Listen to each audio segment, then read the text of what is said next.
So now tell me, we're going to discuss the Vietnam War. Okay. At what age did you first hear discussions about the Vietnam War? Ooh, I was like a little kid. I heard stories from my grandpa and stuff like that. One of them I remember him telling me was when he found out that he was diabetic because he was like in the jungle, right? He was in the jungle. He had his little AK-47 and he went to go pee, right? And when he went to go pee, he noticed that the ants would just like crawl up on his pee. And then I guess from that, he figured he was diabetic or something. I don't know how that works, but that's what he tells me, so. So the ants like they like the sugar in his urine? I think so, yeah. I've never tried pee, so I wouldn't know what it tastes like. Like he personally witnessed the ants going after his urine? Yeah. So this was like a whole communist battle, right? So China, at first they were helping Vietnam and stuff like that. And then the United States, they were like, no, we got to stop this communism spread. And so that's why they fueled the southern Vietnamese to try and, create two different Vietnams. If they were successful, it would have been like North Korea and South Korea. But that's why we don't have North Vietnam and South Vietnam. They just have Vietnam. So if I'm getting this straight, the main parties involved was Russia and China supporting North Vietnam, yes, which was the Viet Congs, and South Vietnam was backed by the U.S. Yes. Okay. Because, not to get off topic, but history has always been my favorite subject in school. History, man, like world history, U.S. history. So when you talk about U.S. history, I know about the Revolutionary War. I know about the War of 1812. I know about the Civil War.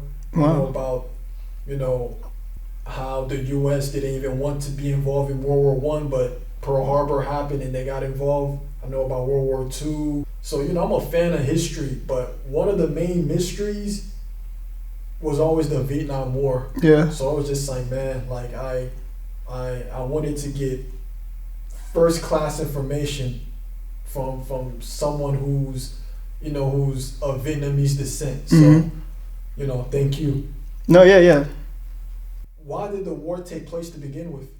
Oh, it was like all over independence. That's one big thing that Vietnam, they always fight for is the independence. Because first they were colonized by the French. And then after the French were gone, that's when the Chinese and the Russians, that's when they came over. And then Vietnam was like, no, we don't like that.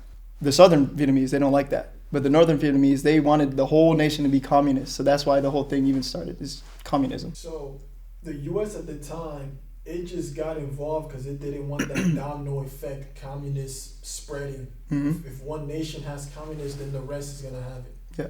Okay. It was also I feel like it was also based on pride too. Because the U.S., they're in the beginning, right, they were trying to help out the Vietnamese, and then they noticed oh, our help's not working. Why is our help not working? If we draw back the troops, they're going to see us as weak. They see us as like a weak nation. And so that's why they just kept fueling until I guess they just couldn't anymore. And so that's why they had to draw back out. Was the Vietnam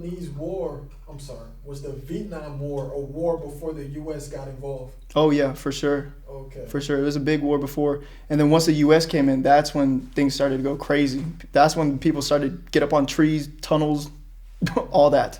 So I think you already stated that the Vietnam War was not necessary for the U.S. to get involved. It was optional. Yeah, for sure. It was definitely an optional thing. But the U.S., they wanted to be a big brother to Vietnam, kind of like what they did to South Korea. And they were successful with South Korea, but just not Vietnam. Do you know who John McCain is? Oh yeah, John McCain. So for those who don't know, he was the Republican nominee for presidency during the 2008 presidential race. He eventually lost to Barack Obama. Well, he was a lieutenant commander in the Vietnam War, and on October 26, 1967, the wing of his plane was shot down by a missile. Oh wow. Yeah, the size of a telephone pole. Wow. And his plane went down and he parachuted and landed in a lake, and the impact broke both his arms and one leg. So he was dragged out the lake by the Viet Congs. They dragged him out the lake, and he was a prisoner of war for 5.5 years. And dang. He said he was bound. He was bound and beaten every 2 to 3 hours by different guards. And his war injuries were so bad that when he returned back to the U.S., he was unable to raise his arms above his head. Oh wow. So that's one story that I know of. What are some other stories you heard from your family members about the war? Ooh. I have a couple of good ones from my grandpa. My grandpa was definitely in the war. Fought in the war. Yeah, he fought in the Vietnam War, right? And he actually got shot. He got shot one time in the knee, and then I think it's like one time in the cheek right here. But it wasn't like that bad. It just like passed through, right? But he told me like he had to get carried out, stuff like that. And then after all that, he was also thrown into like a concentration camp. Not a concentration camp, my bad. Re-education camp is what they called it. Re-education, but basically a concentration camp. But anyways, yeah, he was there for like 8 years. And he told me stories about like him eating like the food, right? And then he would throw up, and the throw up would have maggots in it. No way. Yeah, it was bad. But hey, he got out of it, right? And through that, the U.S. was like, you know what? Since you fought with us in the South Side, come over to the United States. We'll give you citizenship and the opportunity to bring 3 of your kids that aren't married yet. If they're already married, then they have to stay there. But if they're not married yet, then they have the ability to come over here. The United States did that? Yeah. So how were they able to communicate with him? Because it's just like, was he? I'm assuming he didn't know English. Yeah, he so doesn't. How was that? How did that communication go through? I have no idea. I have no idea how like the message was relayed back and forth or whatever. But that's how my mom and my 2 uncles. That's how they came over here, and that's where my mom met my dad. So if your grandpa would have fought along the side of the Viet Congs, that would not have been the outcome. Yeah, for sure. How did the war impact the Vietnamese civilian population? Ooh, I mean, the war, even though it's like way gone, like they still hold that kind of grudge. Like the northern people and the southern people, the Asian people, the Vietnamese specifically, they still have that kind of grudge. And the hometown that my family's from, Cu Chi, they're actually known for their tunnel system. It's like a big tourist attraction, right? They have like a little tunnel system, and they show you like the guy who would crawl out and like pop out of nowhere. He'd be like, oh, that's a tunnel and stuff like that. And he'd show us, like, he'd demonstrate to us, right? This is how the Viet Cong would do it. They pop up, they see American, da da da da da da da da da, right? But if they pop up and they see it's a fellow Viet Cong, they're like, oh, my bad, gang, and they just pop back down. But that's how it is. And you wouldn't even see it. It's like covered with leaves and stuff like that, and the hole's like tiny. So I don't know how they fit into that, like 5 dudes into like a tiny tunnel. That's beyond me. Don't ask me questions about that. But so you were just taking me through the tunnel system. So explain that, like the. Oh, it's crazy, man. It's like so elaborate. It's like dug out, right? And they have like different rooms and stuff, and like the tunnel would go up, like it'd go up, so that the room would be here, so that they wouldn't flood. Like when the Americans, like they have gas and like flood and stuff like that, they wouldn't like be able to kill them with water. And so it's like really intricate. So the Viet Congs knew their country so well that they just had advanced tunnel systems. Yeah. So the Americans couldn't even exactly challenge that. Yeah, there's no way. One tunnel dude could kill like 10 American soldiers that have no idea of the landscape easily. Because like they set up traps, this, that, whatever.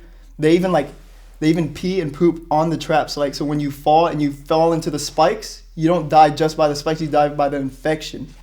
So it's like flesh-eating bacteria could potentially just go to that. Yeah, wound. like straight away. And so there's no point in saving him, because like if you fall down while saving him, you're dead too.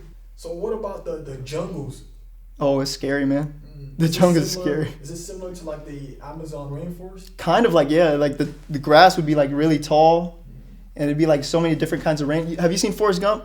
Uh-huh. You have? Okay, so when he's in like Vietnam, right, he talks about all the rain they have. It's like sideways rain, hard rain, light rain, is all of that. It's like real. Forrest Gump is true. Shout out Tom Hanks. Neighboring nations are always affected in war. How were nations like Cambodia and Laos affected? They were like refugee centers. And so like people, they would flee to Cambodia and Laos, and so they would reside there until everything was all cool and stuff like that. I think that's where my grandpa went. He went to like Cambodia for a while after the camp, re-education camp. So basically it was like a whole spillover effect. Yeah. Whatever was happening in Vietnam just spilled over to those neighboring countries. So I also found out that I don't know if I'm gonna say this right, and if I don't, please correct me. Okay, yeah. Khmer Rouge. Khmer Rouge. The Khmer Rouge regime in Cambodia. I guess, yeah. We talked about that in history class, but it was basically It happened in 1975 in Cambodia after the Vietnam War. Oh wow. So just like a whole regime where a bunch of Cambodians died, and I guess it was a long-term effect on how the Vietnam War affected even neighboring countries. Yeah. The U.S. involvement in the Vietnam War was viewed as unsuccessful due to them withdrawing its forces out of Vietnam. Due to that, would you consider the Vietnam War America's first defeat? This is a trivia question. Oh, okay. Would I consider the Vietnam War America's first defeat? I don't think so, because I think the first defeat that we've had, right, is probably, I don't know. I don't know what the first defeat was, but it's probably like some dumb, like, I don't know, having George Washington cross the river, right? Like, how are you going to let a dude cross a river and then murk your whole team? Like, but then again, that wasn't defeat. That was a victory because it was against the British. So I don't know. I don't even know the first defeat that America had. But I know for a fact it's not Vietnam. Because when they go back and look at history, they're kind of split, even though it was a defeat for the U.S., because it was just like, it was an optional war that the U.S. just got involved in. Yeah. And I guess when they realized that they were being handled, they were just withdrew. Mhm. So that's not really a defeat. From what I read, the War of 1812 was actually America's first defeat. Mhm. Yeah. Really? Yeah. Which is surprising because the War of 1812, if I'm not mistaken, that's when the British wanted payback for Oh, no. the U.S. winning the Revolutionary. Mm. So they came on American soil, and I guess they gave the U.S. colonies at the time like a run for their money. Okay, so wait, the War of 1812, was George Washington in that war? No, that was the Revolutionary War. He was the general commander. See, how they're going to do that? See, the British, right, they get mad, right, and they come after us when we don't even have our MVP, George Washington. Like, that's kind of disrespectful in my opinion. Like, They were probably observing and watching. They were like, okay, we're the British. We're gonna take our L. Once they were probably observing too. They were probably like, all right, they're pissed off about taxes. Ooh, let us give them victory. But then a couple of years later, let us come back over there and handle them. And from what I read, they somewhat did that, So. Oh. But hey, look at us now, though. Look at us now. Look at who's the ones that's talking funny. The British people. No shout out for British people. Based on the stories of the war you heard from your parents, how did the Vietnamese react to forcing the Americans out? I don't know. I wouldn't say like they were forcing them out. Kind of, yeah, but like it was like a polite get out of here kind of thing, Because the Americans, I know for a fact, a lot of them did not want to stay in Vietnam. That's for a fact, for sure. Because I mean, think about it. You're in a foreign country. Yeah. You're in a jungle. Yeah. Why would you want to be there? You're seeing people popping out tunnels. Yeah. Like, I would, to be honest, Would you want to live in a tunnel, man? I wouldn't. No. Yeah. Hey, don't come for me, communist, but I don't think that's right. Did the Vietnamese did they celebrate after being victorious? I believe they did. I don't know about the whole celebration thing because then again, my family's like, they're probably over in America by that time. But I think there was a big celebration. My family just wasn't invited to the party, so. So those from like your grandpa's generation, like I guess when he's telling stories, because Vietnam did a good job, like just manhandling the U.S. So. Yeah. And it being a small country, I guess it put other small countries on the map. Like, hey, look what we did to a bully nation. Yeah, so yeah. is there some form of like pride? Oh yeah, for sure, Okay. for sure. Because like, if you take down America back in the day, you're like the dog, like you were the man. Because America's America, but they were able to do that, and I mean that's why they're evolving now and they're growing their own nation, even though it's communist. But Why do you think Americans at home during the time of the Vietnam War were protesting the war? Because the true Americans, like they saw their family members like go out, fight for this war that they see is like unimportant. Like they saw that there was no victory to be won here. You either die and help out a country, or you live in defeat. So there was like no point. Might as well just come back home and save your life. Did you know that 35,000 Asian Americans fought in the Vietnam War? Oh really? I didn't know that. Like Asian Americans, like Asians in America go over there, why would they want to go back? Why would they want to go back? Hey, but fighting for your country, hey, that's shout out to all the military people. They're crazy. I mean, they put in their life for fighting for us. And so, we don't give them enough credit for that, but yeah, shout out to them. Do you think the Viet Congs saw them as traitors? Oh, for sure. Yeah, for sure. It's like, they probably saw white Americans like, okay, we're going to be brutal to y'all, because y'all think y'all the number one superpower nation. Yeah. But then they're seeing Asian Americans, they're like, all right, we got to make an example. Yeah, for sure. You think they had that type of Oh, for sure, man. I know the Asian people, they hold grudges. Like what I said, like how the Southern Vietnamese, they still hold like a grudge against the Northern Vietnamese. They hold grudges. During the Vietnam War, about 2/3 of American troops volunteered, while the rest were selected through the draft. You know Muhammad Ali? Oh, yeah. So he got drafted, but he refused to go due to his Islam beliefs, his moral beliefs, and the racial injustice. Because I guess he didn't feel the need to go fight a war abroad when African Americans weren't being treated right at home. So his refusal to go fight in the Vietnam War led to his boxing titles being stripped, and this was during his prime of his career. Mm-hmm. His boxing titles were stripped. He faced a 4-year ban, yet he avoided prison time. Oh, wow, okay. If you were alive during that time and your name was called to fight, what are you doing? I guess I'm going. I mean, shoot, I'm going, man. I want to see some action. I want to climb some trees, go in some tunnels. I mean, why not? But I wouldn't want to die there. But because a lot of people at the time there was a draft. Now there's no draft, but at the time there was a draft. So a lot of people, they say, I love my country. I'm patriotic. But let's be realistic. Let's say your name got called. And Muhammad Ali was a big time name at the time. He got caught and he's like, I'm not doing this. Mm. And at that time, if you dodged it, you went to prison. But I guess since he was a big time name, I guess the Supreme Court was just lenient towards him. They're like, all right, we're not gonna throw you in prison. Mm. But to anyone else, they probably would have went to prison. Yeah.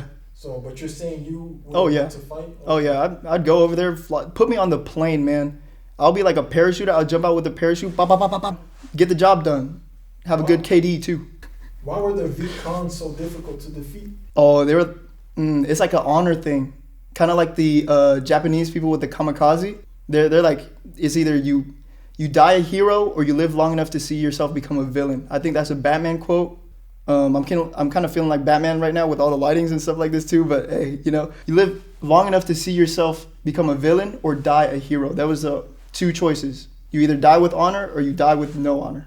So the Viet Congs, were dying with honor just to make sure the U.S. was not going to get the upper hand. Exactly, yeah. I feel like that's the main, I wouldn't say the main reason, but that's one key thing to why the U.S. lost the Vietnam War is because they didn't have the same drive, they didn't have the same passion, energy that the Viet Cong had. Like they had that mindset, which was crazy. Lie, like an American seeing a Viet Cong killing himself, sacrificing himself. It's time to retreat. You do not want to mess with that dude, bro. Because if he do that to himself, imagine what he'd do to you. Yeah. And then on top of that, the setting does play a big factor. Yeah. The tunnel, the jungles. You see a dude just sacrifice himself. Mm-hmm. It's just like that's the setting is even terrifying. Yeah, because you're at a loss. That's why people have PTSD from it. Because there's no way out, and so what are you gonna do? You just have to find a way, and a lot of times people don't. So. What type of guerrilla warfare were used by the Viet Congs? Oh, they had a bunch of traps. My hometown, right, Gucci. They have like that visitor section where they show you like all the tunnels and stuff like that. You can even go through if you wanted to, because they widen it out, and you go through the tunnels and they show you clips and stuff like that. They have like crazy traps, like bamboo traps that would swing from the tree and it would hit you in the head with spikes on it and stuff like that. To snake pits, false ground covers, everything. You never know when someone's gonna pop out and do boop boop. The Cold War was a time during heightened tension between the Soviet Union that started during the 1950s Was the Vietnam War a part of the Cold War era? I think it was.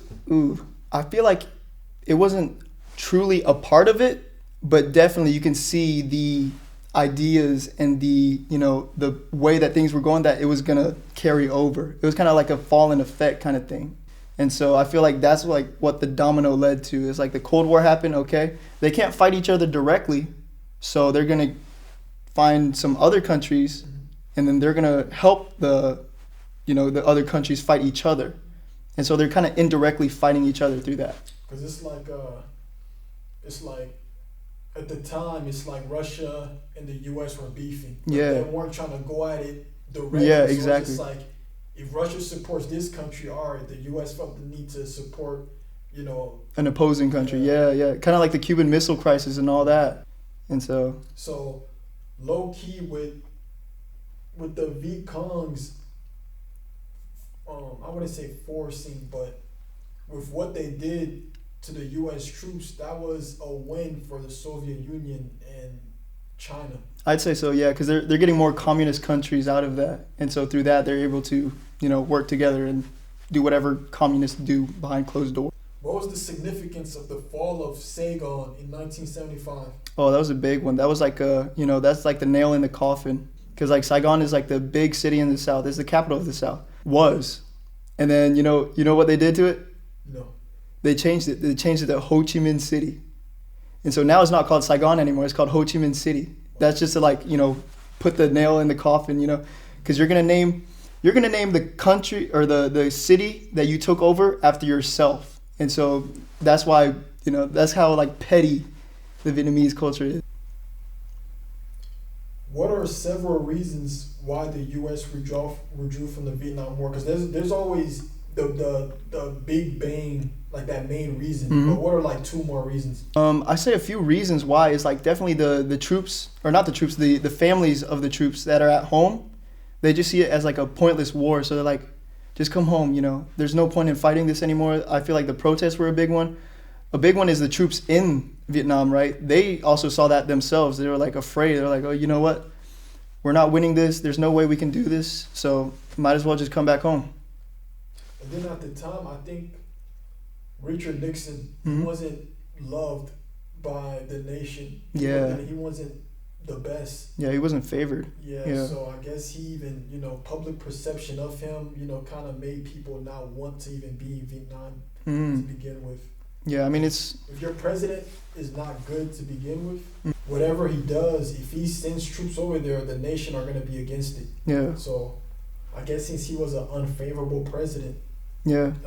that was also other reasons why the U.S. felt the need to withdraw. Yeah, there was like so many factors, whether it be political, whether it be like economical, because like we couldn't keep supporting them, just sending troops over and then they just die, And there's also like the moral thing. It was like, should we even be here in the first place or not?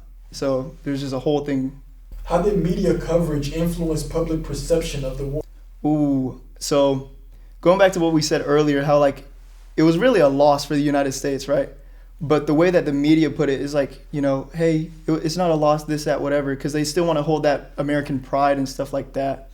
But in reality, I feel like it wasn't accurately displayed on how like who won and who lost. And so, Also, I heard that the media was showing graphic images of the Vietnam War. Mhm. So those people at home were seeing Yeah. raw images of the war. And I think that's what led to like the protesting and Yeah.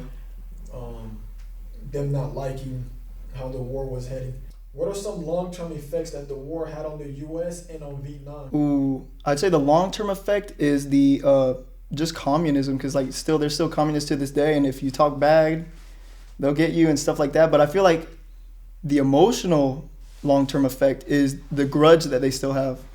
Like the Southern Vietnamese and the Northern Vietnamese. Like I remember my grandpa just telling me, he just keeps telling me, he's like, oh, it doesn't matter what girl you get, just make sure she's not a Northern Vietnamese girl. Yes, he tells me that to this day still. So even though North Vietnam and South Vietnam are not divided like North and South Korea, there's still that Yes. energy like it is. They still have that energy. Do you know who Richard Ramirez is? No. So he was a serial killer who murdered at least 13 people during the 1980s Hmm. in the LA metro area. And when you think of, he was referred to as Night Stalker. Night Stalker. So with serial killers, a lot of factors go into why they become the individuals that they turn out to be. But one of the main factors was the strong influence that his older cousin had on him. So Richard Ramirez, aka the Night Stalker, his older cousin Miguel Ramirez, returned from the Vietnam War and would show a young Richard violent images of the things he did in the Vietnam War. I'm not trying to go deep on this serial killer, but he was basically motivated to kill due to the dark stories and the violent images that his older cousin returning from the Vietnam War would show him. Wow. What influence did the war have on the next generation of Vietnamese people? I feel like the big impact that it has is like, I'd say the ideas from, opposing ideas, kind of like how petty people are, like the Southern Vietnamese, they don't really like the Northern Vietnamese, but I feel like now we're kind of grown past that. But I feel like there still is that little separation because like they speak different. They have like a different dialect. And so they still have that different dialect, but I feel like now we've gone better to where we can, connect together despite, all the past. But I still feel like their older ancestors and stuff like that, they would not like that. What was Agent Orange? Agent Orange? Isn't that like a weapon that... It was like a chemical. I think it was a chemical that was sprayed on the jungle, and I guess it had long-term effects. I don't know too much about it, but it was like a chemical that the Viet Cong sprayed in the jungles. I guess if you got infected, then it wouldn't show the effects right away, but the long-term damages, if you inhaled that, then yeah, like you were. Oh, dang. Yeah, I didn't know that. Yeah, it's called Agent Orange. Agent Orange. I thought that was like a superhero or something. Agent Orange. Yeah. It was like a chemical that if you inhaled... Kind of like mustard gas, but like longer effect than mustard gas, right? If you inhaled it right in there, nothing but like 20 years, like the damages would show. Dang. Any last takes that you would want to share with the audience about the Vietnam War? The war, bad war, but now it's a good country. Look at Vietnam. I mean, we got pho. It's pretty good. Bún riêu, pretty good. Bánh mì, pretty good. Bún bò Huế. I know Jonathan likes bún bò Huế. But yeah, food's good, so I'm good. If I ever plan on visiting Vietnam in the future, would you be my tour guide? Okay, I don't know about being a tour guide because I might still get scammed too. Because like they see me, they're like, oh, look at this white dude. But yeah, I definitely show you around and stuff like that. I know some good food spots, so yeah. What about this is a stereotype I heard, if you don't mind confirming for me. Are Vietnamese people big on gambling? Oh, for sure. Okay. For sure. They're big on gambling. They're big on a lot of things. But yeah, for sure, gambling, eating dogs too. I know that's a stereotype, but I do know some places in Vietnam that they sell dog. I've never ate it, but I've seen it firsthand, Kind of weird, kind of nasty, kind of good. Just kidding. Never tried it, but yeah, I mean, they're definitely big on gambling. They just love it. It's like part of their culture. But regardless of the pros and the cons, you will always vouch for, you will always respect that side of your heritage, being from Vietnam. Yeah. I mean, I know it's like part of my culture. Whether I want to partake in it or not is like up to me and up to the individual. But yeah, I mean, it's definitely part of our culture. Tommy, thank you for this interview. Thank you, man.